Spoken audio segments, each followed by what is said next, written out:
And you mentioned his father, Henry IV. There's just a lot of things that seem to line up for Henry V's life so that he can do all of those things and be ready for the throne.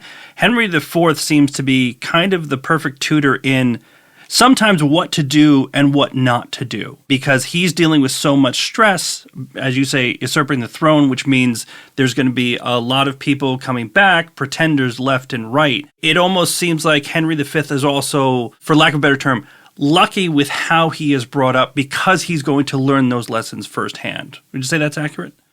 Well, I'm not going to go on and on and on about Shakespeare, or maybe I am, but what does the chorus say when he comes onto the stage in the epilogue of Henry V? He says of Henry, "Fortune made his sword." So he was not fated to become king, and yet he did. And he was lucky. He was lucky again and again and again. But he made the most of that luck. I think in terms of role models, and look, Henry V grows up under two kings, Richard II, Henry IV.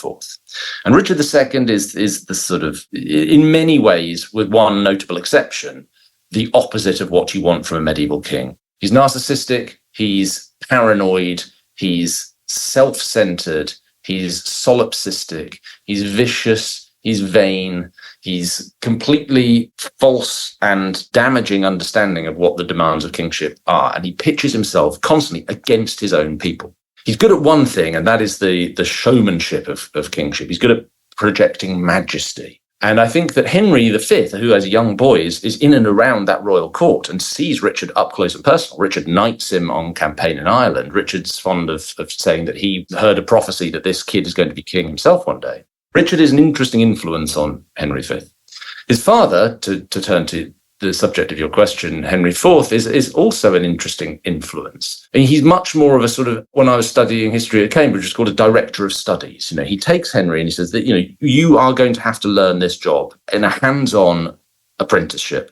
So, and he does it with his eldest three sons, Henry, Thomas, the future Duke of Clarence, and John, the future Duke of Bedford. He sends them all off when they're teenagers to the toughest parts of the English kingdom to get an education in what it really takes to be a king. So John goes to the north, Scottish borders, Thomas goes to Ireland, and Henry goes to Wales, where he has to defend his title of Prince of Wales against the rebellious would-be, ruler of Wales, Owain Glyndŵr. Henry IV gives his son a really tough lesson in kingship, but he also, much like Richard, teaches him a little bit of what not to do, as you've pointed out. Henry IV labours under the burden of usurpation for his whole reign. Partly that's a practical burden. It means that he's constantly in hock to the people who've made him king. The House of Percy, the Earls of Northumberland, the endless Lancastrian retainers and annuitants who are expected to be paid a pension every year to reward them for their good service and their loyalty.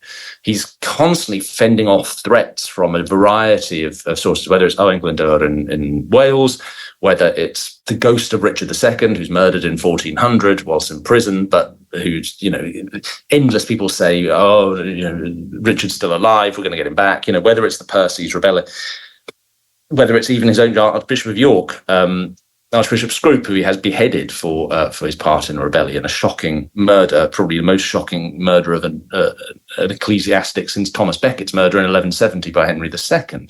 And then he labours under this moral burden that he senses that he's done something fundamentally very bad, which is to even if the political reasons for usurping the throne were clear and unarguable at the time, he's kind of torn the fabric of the universe in a way that he can't put back together. So Henry V, seeing all this, from Richard and Henry IV, has great counterexamples in his how not to do it. But he also, thanks to his father, Henry IV, has a real practical hands-on training. And these are the nuts and bolts of kingship. And he spends 13 years learning them.